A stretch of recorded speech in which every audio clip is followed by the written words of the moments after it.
Assalamualaikum warahmatullahi wabarakatuh. Bismillahirrahmanirrahim. Alhamdulillahirabbil alamin. Allahumma shalli ala sayyidina wa maulana Muhammadin wa ala alihi wa sahbihi ajma'in, amma ba'du. Yang saya hormati, ta'zimi pengasuh Pondok Pesantren Zainul Hasan Genggong, Kiai Haji Muhammad Hasan Mutawakkil Alallah SHMM. Yang saya hormati Rektor Universitas Islam Zainul Hasan Genggong, Dr. Abdul Aziz Wahab BAMAG CHCHT. Yang saya hormati Dekan Fakultas Syariah Bapak Imam Syafi'i MH. Yang saya hormati Ketua Program Studi Perbandingan Madhab Bapak Ramdan Wagianto MH. Yang saya hormati dosen pengampu mata kuliah ilmu kalam Dr. Andes Haji Fadhullah Rusli MHI. Langsung saja saya akan menjelaskan tentang pemikiran tokoh kalam modern, yang mana pemikiran tokoh kalam modern ini saya ambil dari tokoh kalam Muhammad Abduh dan Muhammad Iqbal. Menurut Muhammad Abduh, pemikiran dari Muhammad Abduh ialah ada 4. Yang pertama itu teologi perbuatan manusia dan qada qadar, keesaan Tuhan, dan yang terakhir Tuhan dengan sifat-sifatnya. Mari kita bahas satu persatu. Yang pertama ialah teologi perbuatan manusia. Menurut Muhammad Abduh, manusia adalah makhluk yang bebas dalam memilih dan menentukan perbuatan. Ada 3 unsur pembentuk perbuatan. Menurut Muhammad Abduh ada 3 unsur pembentuk perbuatan manusia. Yang pertama itu akal. Manusia bisa berbuat apa saja, pasti itu dilandasi oleh akal. Yang kedua itu kemauan. Pasti manusia melakukan sesuatu itu juga atas landasan kemauan. Meskipun di akal ada sesuatu untuk ingin melakukan, tapi tidak ada kemauan untuk melakukan, maka tidak akan terjadi apa yang namanya pekerjaan. Dan yang terakhir itu daya fisik kita.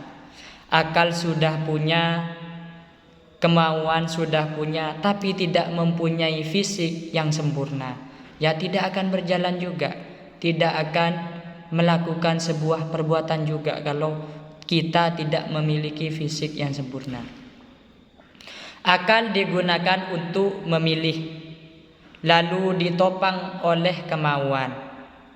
Karena apabila kita sudah memilih menggunakan akal, otomatis kita pasti mau mengerjakannya, pasti ada kemauan. Kalau akal sudah memilih, pasti ada kemauan untuk mengerjakannya. Dan kemudian kita membutuhkan daya atau kekuatan tubuh untuk melaksanakan apa yang kita pilih, untuk melaksanakan apa yang kita akan lakukan.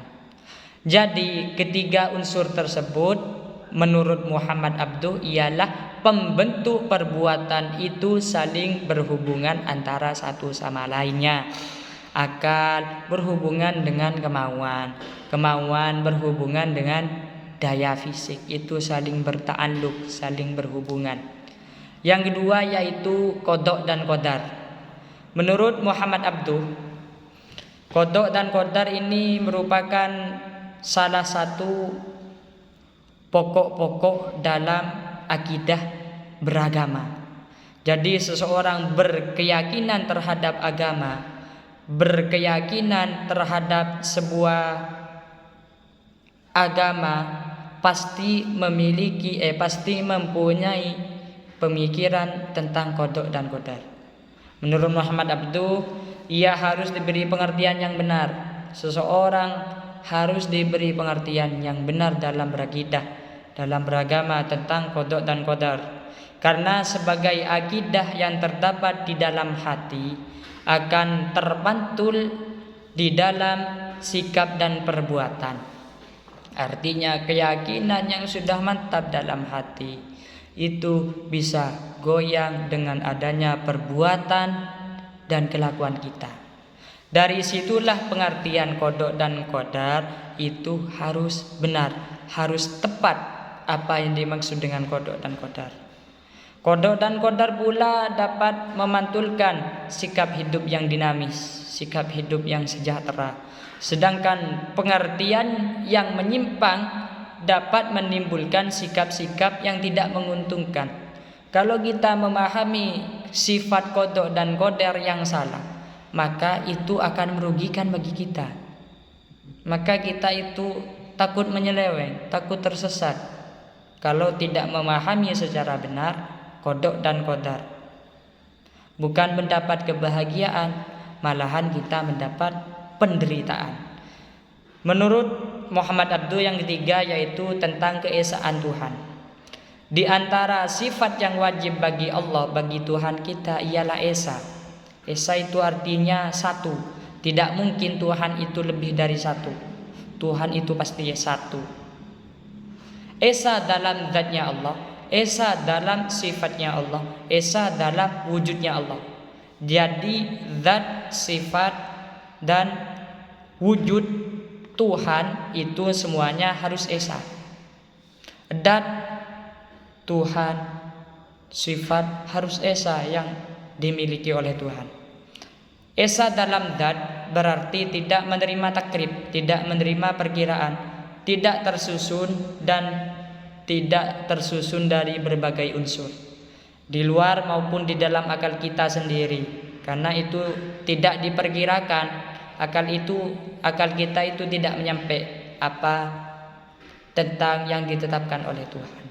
Tuhan itu kan tidak mengirakan takdir manusia, sudah ditetapkan, kecuali takdir adanya takdir mu'allaq, takdir yang bisa dirubah oleh manusia dengan usaha manusia itu sendiri.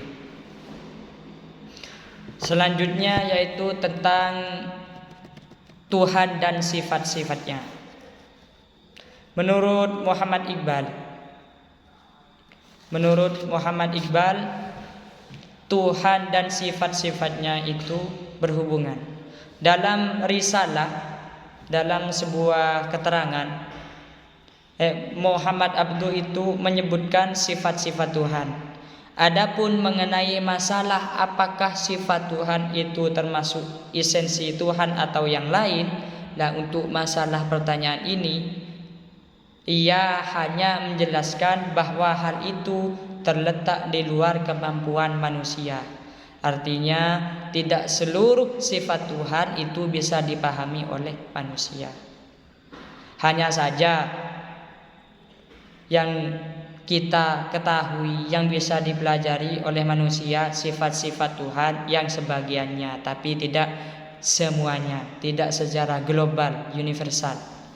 Dengan demikian, Nasution melihat bahwa Abduh cenderung kepada pendapat bahwa sifat esensi Tuhan walaupun secara tidak tegas mengatakannya. Jadi Muhammad Abduh itu cenderung kepada pendapat bahwa sifat termasuk esensi Tuhan.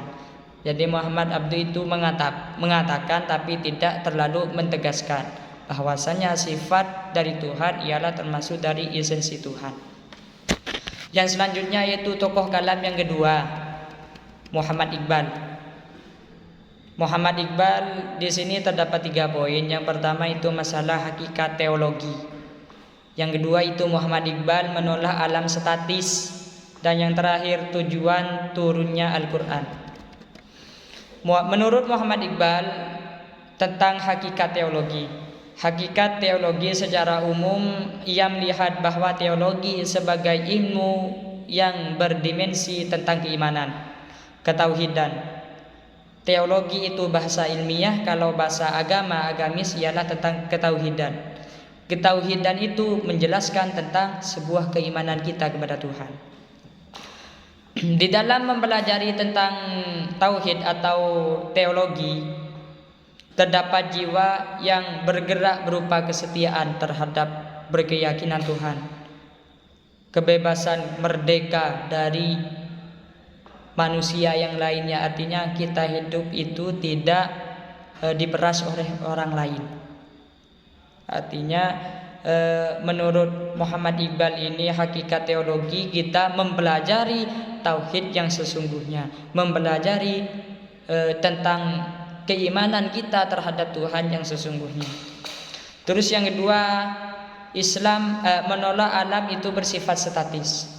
Menurut Muhammad Iqbal, Islam dalam pandangan beliau, Muhammad Iqbal itu menolak konsep lama yang menyatakan bahwa alam itu bersifat statis. Apa sifat statis? Yaitu memiliki makna yang mencakup berbagai aspek, mulai dari ketidakgerakan tenaga fisik hingga ketidakperubahan dalam situasi kita tertentu. Ya, menurut Muhammad Iqbal itu ditolak. Kenapa? Karena kalau ikut sifat statis, maka daya fisik kita itu tidak bergerak, maka daya tubuh kita itu tidak bergerak, dan tidak ada perubahan pun di dunia ini kalau kita menuruti bahwa alam itu bersifat statis. Di dunia ini terdapat sekali banyak perubahan, seperti di Leces itu kan dulu tidak ada jalan tol, sekarang sudah ada jalan tol. Itu kan salah satunya bahwa alam itu ada sifat perubahan. Terus yang selanjutnya, pemikiran terakhir dari dari Muhammad Iqbal ialah tujuan diturunnya Al-Quran. Menurut Muhammad Iqbal, tujuan diturunnya Al-Quran ialah membangkitkan kesadaran manusia sehingga mampu menerjemahkan dan menjabarkan nas-nas dalam Al-Quran yang masih global. Jadi Al-Quran diturunkan menurut Muhammad Iqbal ialah agar kita itu bisa berpikir, agar kita itu bisa menjabar apa yang dimaksud dalam Al-Quran, agar kita itu bisa belajar apa yang terkandung dalam Al-Quran. Begitu menurut Muhammad Iqbal. Ini saja yang dapat saya sampaikan. Semoga ada manfaatnya. Terima kasih atas segala perhatian. Mohon maaf atas segala kekurangan. Afwan minni. Assalamualaikum warahmatullahi wabarakatuh.